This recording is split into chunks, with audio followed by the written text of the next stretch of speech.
Olá, muito bom dia para você. Está começando o Semear MS, o seu encontro semanal com as principais histórias e os assuntos que movimentam o agronegócio de Mato Grosso do Sul. E no programa de hoje você confere. Linha de pesquisa estuda novas formas de transformar o pescado em produtos alimentícios com o objetivo de incentivar o consumo de peixe e fortalecer a piscicultura. Então nós fazemos análises de composição nutricional, perfil tecnológico, por exemplo, rendimento, capacidade de retenção de água, encolhimento, como também o coração de uma pesquisa de desenvolvimento de produtos, que seria a análise sensorial.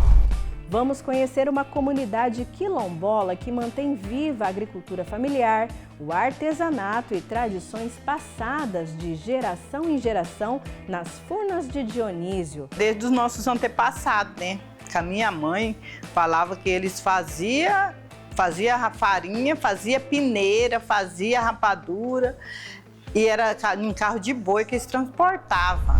Já na economia rural, vamos ao supermercado para descobrir quem são os mocinhos da inflação, aqueles produtos de hortifruti que mais estão baratos e que podem ajudar o consumidor a economizar. Existe um grupo de produtos dentro do hortifruti Grangeiros que estão com preços extremamente convidativos. E no bate-papo com o produtor, vamos entender por que o Brasil tem importado cada vez mais trigo, mesmo tendo áreas férteis para o cultivo. O pesquisador Ubirajara Fontoura explica esse cenário. E nós tivemos decisões anteriores que desfavoreceram a ampliação e o aumento de área com a cultura do trigo. Tudo isso e muito mais agora no Semear MS.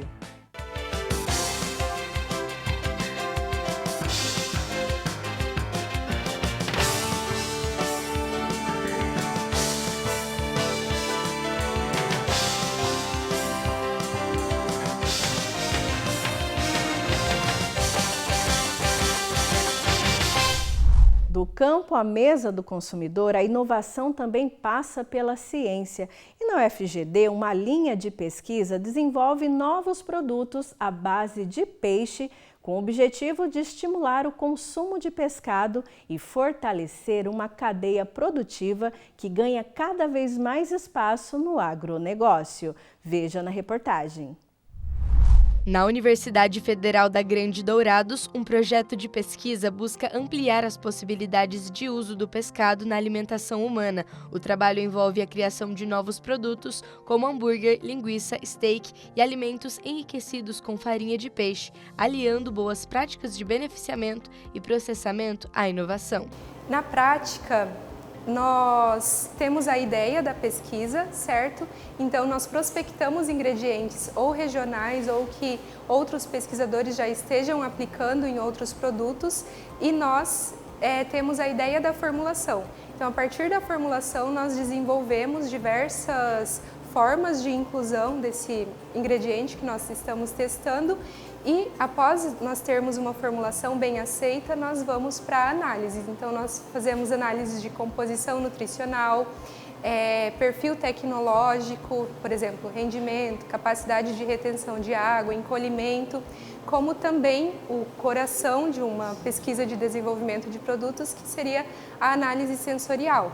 Então nós temos a análise sensorial do produto às cegas. Normalmente fazemos com pessoas não treinadas, né? Ou seja, com o consumidor, com cerca de 100 a 120 consumidores, para a gente garantir que a nossa formulação é bem aceita. A pesquisa utiliza principalmente espécies de peixes produzidas na região. A partir delas, os pesquisadores testam diferentes formulações e formas de apresentação, avaliando as características de cada produto. As análises ainda estão em andamento e podem resultar em novas alternativas para o consumo de pescado. Nós desenvolvemos principalmente com a tilápia do Nilo, porque é a espécie mais produzida a nível nacional e também aqui no Mato Grosso do Sul.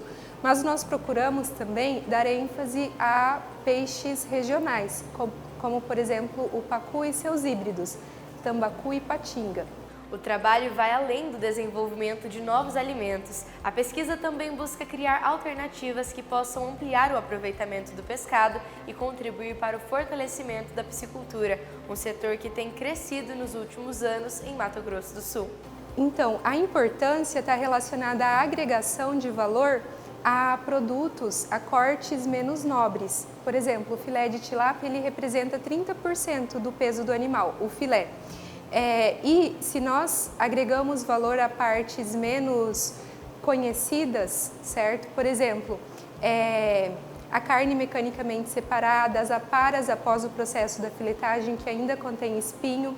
Então, é uma forma de agregar valor e também de tornar o pescado mais conhecido para o consumo humano através de produtos de mais fácil preparo. Além dos filés, que são 30% da carne aproveitada, a pesquisa aposta em alimentos de maior valor agregado. Entre as formulações, uma das que mais chama a atenção é a produção de cookies enriquecidos com farinha de peixe. Os produtos doce em que nós conseguimos enriquecer com as proteínas do pescado. A ideia é que essas pesquisas não fiquem restritas ao ambiente acadêmico. As formulações desenvolvidas podem servir de base para empresas interessadas em criar novos alimentos e levar ao consumidor outras formas de aproveitar os peixes.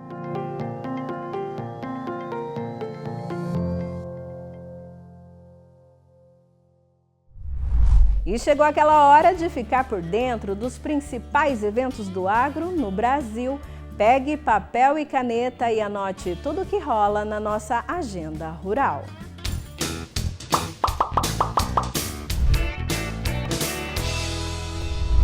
No dia 15 de agosto, Curitiba, no Paraná, recebe o Conexão Agro 2026. O evento reúne engenheiros agrônomos, estudantes, empresas e profissionais do agronegócio. A programação é voltada à troca de conhecimento, apresentação de soluções tecnológicas, produtos e serviços, além da criação de novas parcerias e conexões entre profissionais e empresas do setor. De 18 a 20 de agosto, Lages, em Santa Catarina, recebe o 4º Workshop de Ciência e Inovação em Pecuária, o WorkPEC 2026.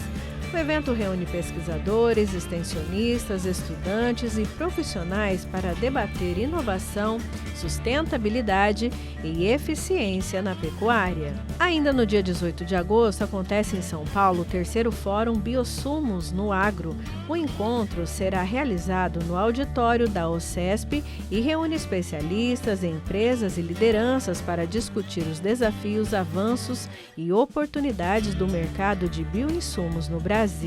O evento é promovido pela Embrapa, Sistema OCESP e Sociedade Rural Brasileira. No próximo bloco, você vai conhecer uma comunidade quilombola que mantém viva a sua história por meio da agricultura familiar, do artesanato e das tradições. O Semear MS volta já!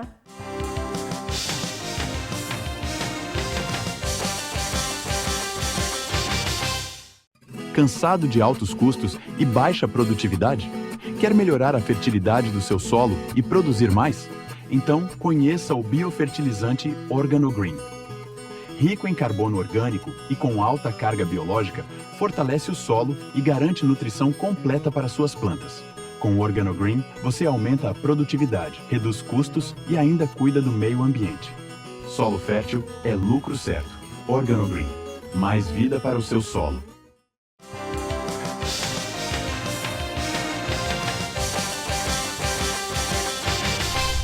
A agricultura familiar é muito mais do que produzir alimentos, né? Ela também preserva a cultura, memória e identidade. Nessa reportagem, a gente vai mostrar as Furnas de Dionísio para conhecer uma comunidade quilombola que mantém viva suas tradições por meio do cultivo da terra, do artesanato e dos sabores passados de geração em geração. Já na entrada de Furnas do Dionísio, a paisagem chama a atenção pela beleza dos morros. A cerca de 45 quilômetros de Campo Grande, a comunidade quilombola é referência em agricultura familiar. A produção é diversificada e inclui hortaliças, frutas e o cultivo da cana-de-açúcar. E é justamente da cana que surgem alguns dos produtos mais tradicionais. Do melado à rapadura com leite, tudo feito de forma artesanal. Aqui, o coletivo de mulheres lidera todas as etapas. Depois de colhida, a cana passa pela moagem, para a extração do caldo.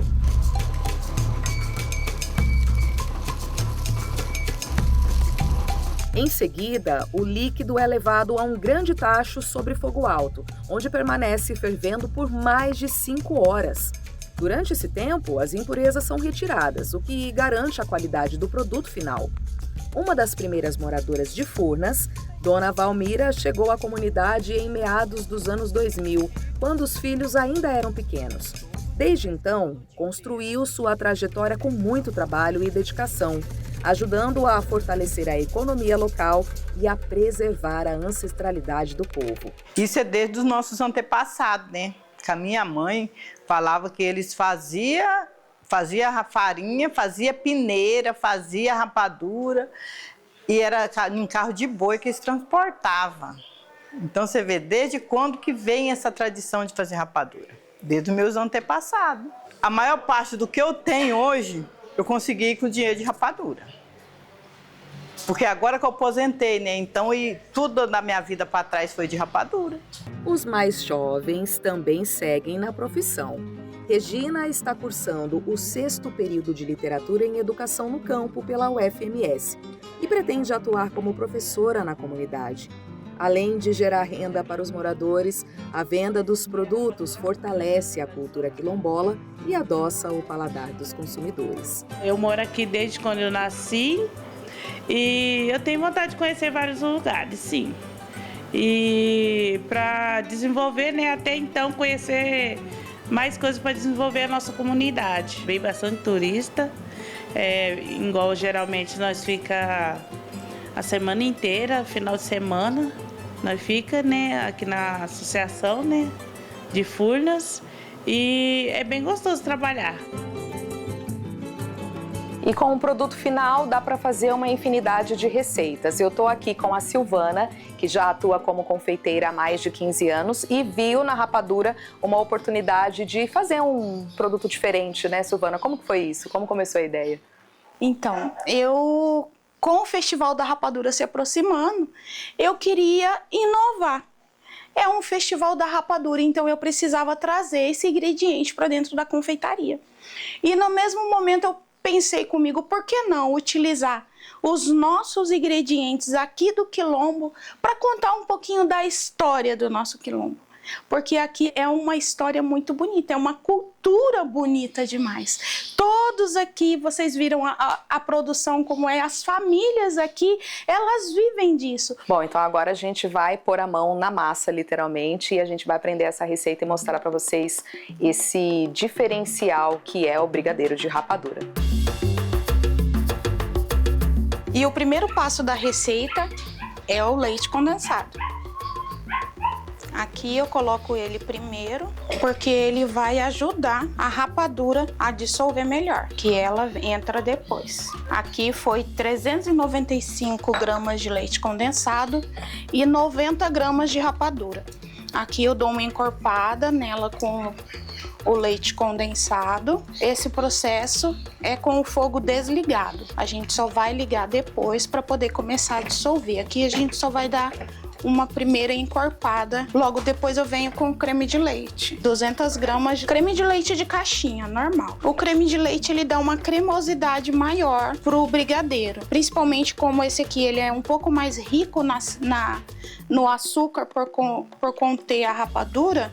Então o creme de leite, ele vai ajudar a dar uma cremosidade e uma textura melhor. Agora nós vamos ligar o fogo para começar o processo de cozimento desses ingredientes até que eles venham se juntar todos e dar o ponto do brigadeiro para enrolar. Já derreteu toda a rapadura, todos os ingredientes já estão bem encorpados e aqui ele já deu o ponto para enrolar.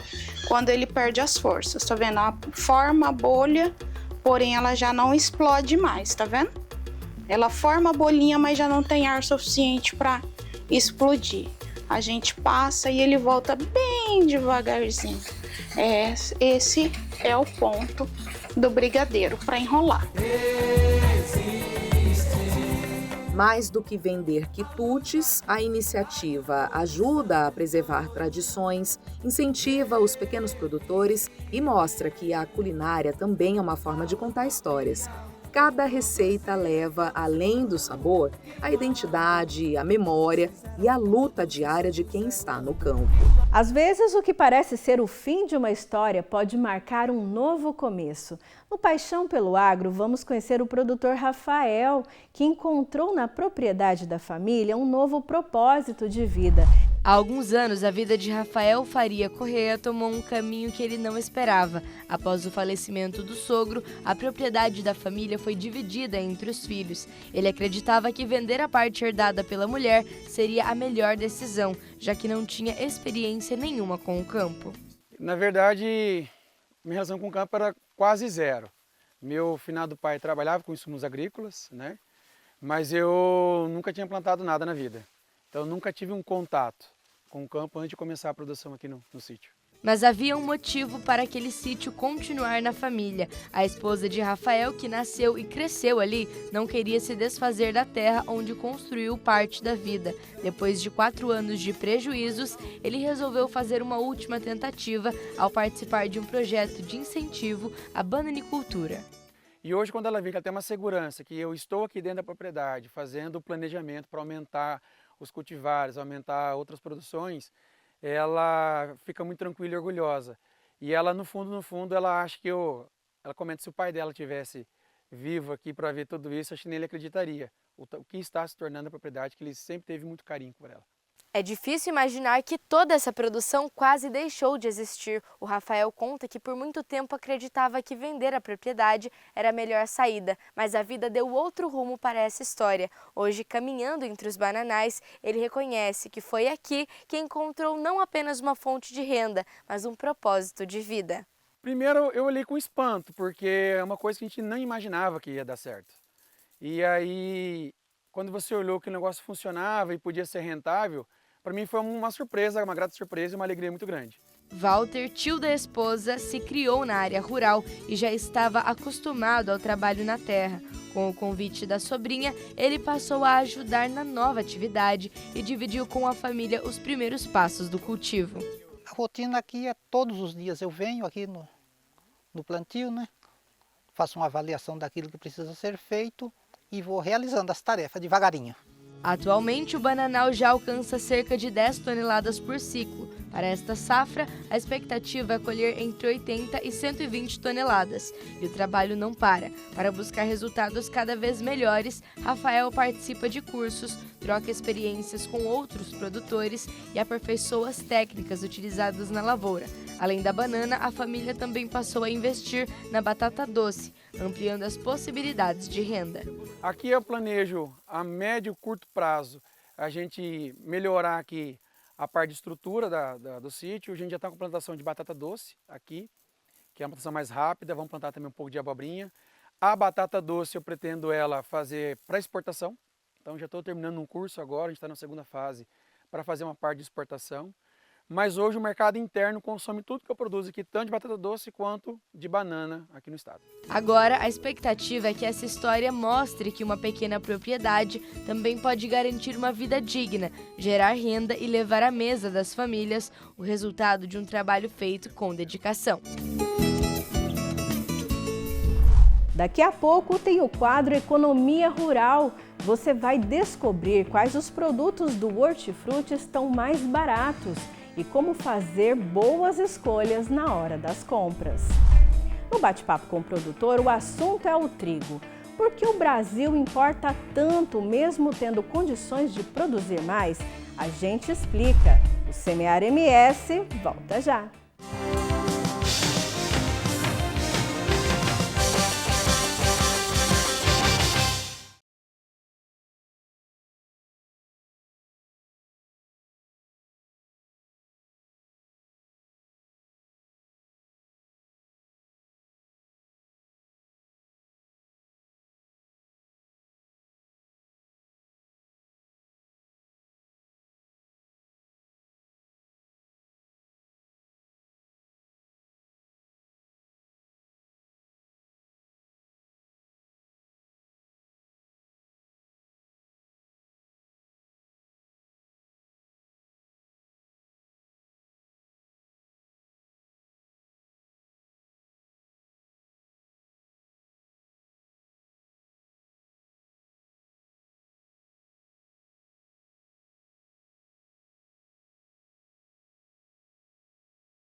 Cansado de altos custos e baixa produtividade? Quer melhorar a fertilidade do seu solo e produzir mais? Então, conheça o biofertilizante OrganoGreen. Rico em carbono orgânico e com alta carga biológica, fortalece o solo e garante nutrição completa para suas plantas. Com o OrganoGreen, você aumenta a produtividade, reduz custos e ainda cuida do meio ambiente. Solo fértil é lucro certo.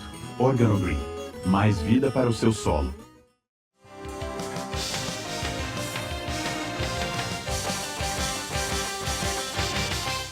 Na hora de passar pelo hortifruti, nem tudo está mais caro. E nessa edição do Economia Rural, o economista Carlos Vitorati vai até o supermercado para mostrar quem são os mocinhos da inflação, os produtos que estão com preços mais baixos e podem ajudar o consumidor a economizar, além de explicar o que fez esses alimentos ficarem mais em conta.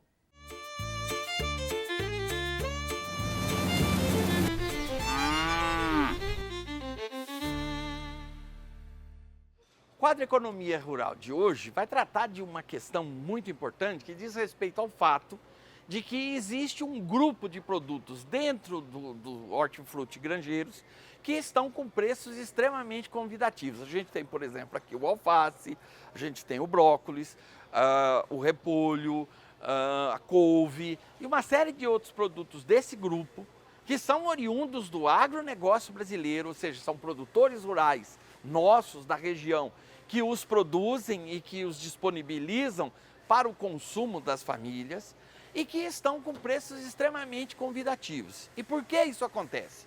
Porque vem chovendo com regularidade, porque não há incidência de pragas nesse momento e, sobretudo, porque não houve geadas de grande incidência.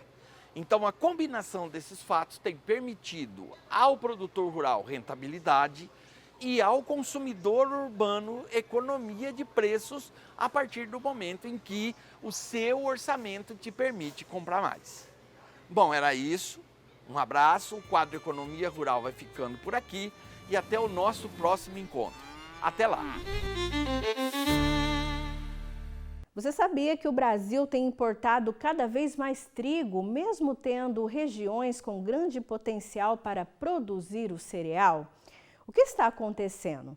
No bate-papo com o produtor, eu conversei com o pesquisador Ubirajara Fontoura, que explica os desafios da triticultura, o aumento das importações e o que precisa ser feito para que o país volte a ganhar força na produção do trigo.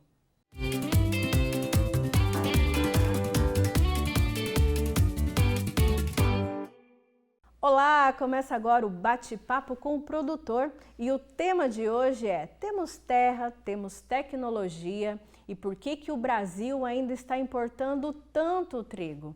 E para falar desse assunto, a gente convidou o pesquisador Ubirajara Fontoura, que é referência nessa cultura aqui no estado de Mato Grosso do Sul. Ubirajara, a gente tem terra, a gente tem áreas, né? Enfim, temos produtores, temos tecnologia e a gente vê que as pesquisas mostram que o Brasil tem cada vez mais importado essa cultura do trigo, né? Por que isso acontece? Por que o Brasil tem cada vez mais batido recordes, né, nesse tipo de importação? Muito bom dia para você. Bom dia, Valéria. Pois é, as previsões para essa safra de 2006 de produção de trigo deverá chegar em torno de 5,5 milhões de toneladas. Isso significa a metade da nossa demanda, que é entre 11 a 12 milhões de toneladas. Tá? O que queremos dizer com isso? Que nós vamos ter que importar o mesmo tanto que produzimos. Tá? Agora, por que isso? Por que nós temos que importar tanto trigo ainda? Na verdade, nós tivemos decisões anteriores que desfavoreceram a ampliação e o aumento de área com a cultura do trigo. Nós temos terras adequadas a essa atividade, né? Que podemos detalhar um pouquinho mais depois. Temos tecnologia disponível. A Embrapa, eu sou obrigado a fazer essa citação, desenvolveu ao longo dos seus praticamente 50 anos de atividade tecnologias que fizeram com que se viabilizasse a produção de trigo nas áreas tradicionais, vamos dizer assim. Vamos deixar claro quais são essas áreas tradicionais: Rio Grande do Sul, Santa Catarina e sul do Paraná, que são as áreas tradicionais. Essas tecnologias, além de implementar nessas áreas tradicionais, resolvendo problemas fitossanitários, problemas de correção de solo, problemas de manejo da cultura, fez com que aumentasse a produtividade. Só para citar, nós tínhamos mais ou menos na década de 70, 80, uma produtividade média aí entre 1 tonelada e 1,5 toneladas. Nós passamos nos anos 2000 para praticamente 2,5 toneladas. Tá? E hoje nós estamos com previsão para essa safra de 2026 de 3 toneladas por hectare. Então, o que nos mostra já assim, no primeiro momento, que nós evoluímos tecnologicamente, tá? Mas não expandimos as áreas que eram possíveis de ser expandidas. Aliás, pelo contrário, reduzimos algumas áreas. Certo. E aí, falando desse contexto, né, de redução e em alguns momentos ampliação de áreas, como é que fica Mato Grosso do Sul, né? Você que já aí descobriu no passado algumas variedades, né, de trigo, já adequou para nosso clima aqui de Mato Grosso do Sul. Como é que você avalia hoje? Mato Grosso do Sul tem potencial para a produção do trigo? Valéria, vamos um pouquinho além do Mato Grosso do Sul. Essa questão aí de desenvolvimento tecnológico gerou tecnologias, abriu oportunidades para que praticamente todos os estados brasileiros viessem a ser produtores de trigo. Então nós temos trigos para regiões tropicais de sequeiro, tá?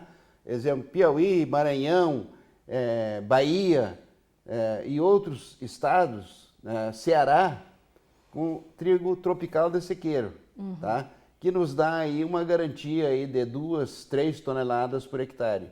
Mas além disso, e o principal de tudo isso, é que nessas mesmas áreas, e eu cito aqui um exemplo, no caso do Ceará, mesmo na região do Distrito Federal, na região de Brasília, as lavouras de trigo irrigado têm chegado a recordes de produção, de produtividade.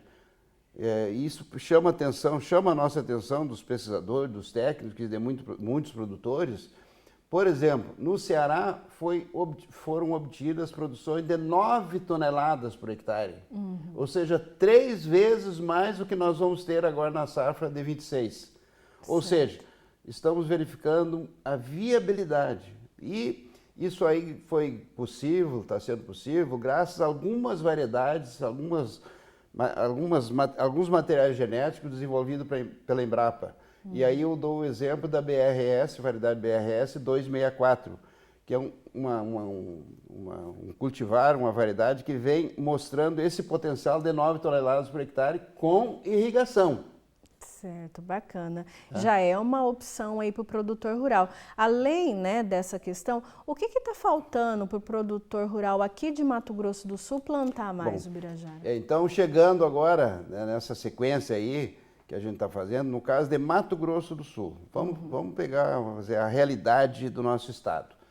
Nós temos aproximadamente 4 milhões e 200 mil hectares no Mato Grosso do Sul ocupadas pela cultura da soja. Tá? Que é no verão, para que todos entendam essa distribuição. Após a colheita dessa área de soja, nós temos então a possibilidade de fazer as culturas de outono e inverno, vulgarmente conhecido por safrinha. Né? Certo. E no Mato Grosso do Sul, esses 4 milhões e pouco, somente são utilizados 2 milhões para essa cultura de safrinha. Qual a cultura de safrinha? O milho. Geralmente o milho. Milho. Quer dizer, que está sobrando 2 milhões. O que podemos fazer com esses 2 milhões? Ou o que é feito, o que é tentado feito? Aí entra o trigo como uma opção. Né? Mas não vamos falar só no trigo, nesses 2 milhões. Nós temos sorgo, tem milheto, tem outras culturas, a carinata que está chegando aí, a canola que está chegando, né? Vamos pegar desses 2 milhões aí, 1 milhão e pensar em implantar a cultura do trigo no Mato Grosso do Sul. Tá? Isso significa, com essa média de produtividade aí, que é possível, né, que está previsto agora para esse ano, no norte do Paraná, oeste do Paraná, que também aqui no Mato Grosso do Sul não é diferente, podemos chegar aí a mais de 2 toneladas por hectare. Com quanto nós estaríamos contribuindo para esse aumento de produção no Brasil? Pois né? é. Mas e economicamente falando, Birajara, entre o trigo e o milho, né? Economicamente o produtor talvez opte ainda pelo milho, mas o trigo ainda tem suas vantagens, né? Eu queria que você explicasse para a gente um pouquinho das vantagens, né, da cultura do trigo, talvez até na questão do solo, enfim, você é o pesquisador, o que o trigo tem de vantagem? Exatamente, Valéria. Nós temos aí então uma tecnologia de manejo que é conhecidíssima pelos produtores rurais, que chama-se rotação de culturas. Certo. Então nós precisamos prestar atenção nisso aí. É importante que a gente intercale nessas culturas de verão, por exemplo a soja, né, outras culturas como o trigo, que têm sistemas radiculares diferentes. Nós sabemos que a soja é uma excelente cultura, uma excelente planta que trabalha o solo, que trabalha na descompactação do solo, mas o mais importante da soja é que ela nos fornece nitrogênio gratuito para o solo. Nitrogênio gratuito. Graças a esse processo da natureza de captação de nitrogênio atmosférico do ar e transformação em nitrogênio útil para a planta. Então nós teríamos um fornecimento de nitrogênio para a cultura do trigo com custo zero. Tá? Mas o mais importante de tudo isso aí é que nós temos que levar em consideração que todo o nitrogênio que nós usamos na nossa agricultura, praticamente todo o nitrogênio, é importado. Tá? Então não seria o caso das autoridades federais e estaduais, tá, tomarem essas decisões, tá, de incentivo, de desenvolvimento da tricultura. Tá? Então a gente deixa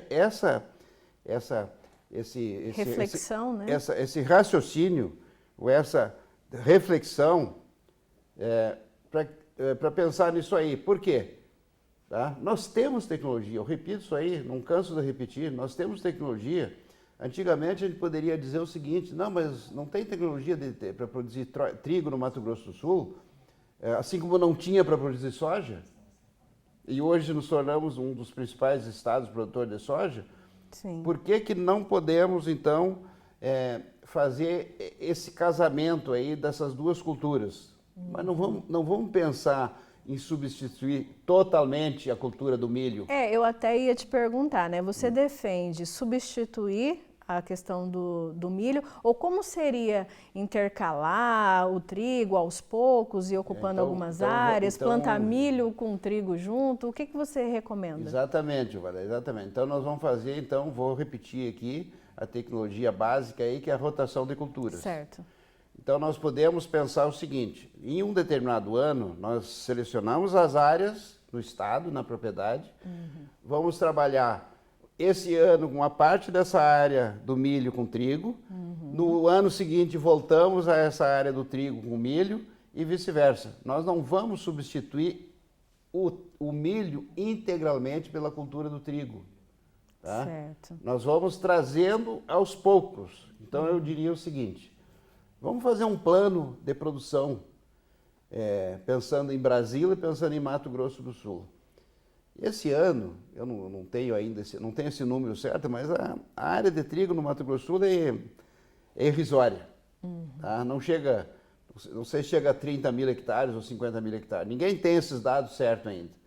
Vamos pensar em trabalhar na safra 27, próxima safra de trigo, vamos pensar em trabalhar aí com 100 mil hectares. Não vamos pensar em 1 milhão. No ano seguinte, vamos pensar em aumentar isso aí para 200 mil hectares. E assim sucessivamente. Mas isso tem que haver uma decisão política, federal e estadual, viu? Eu não deixo isso só por conta da federação.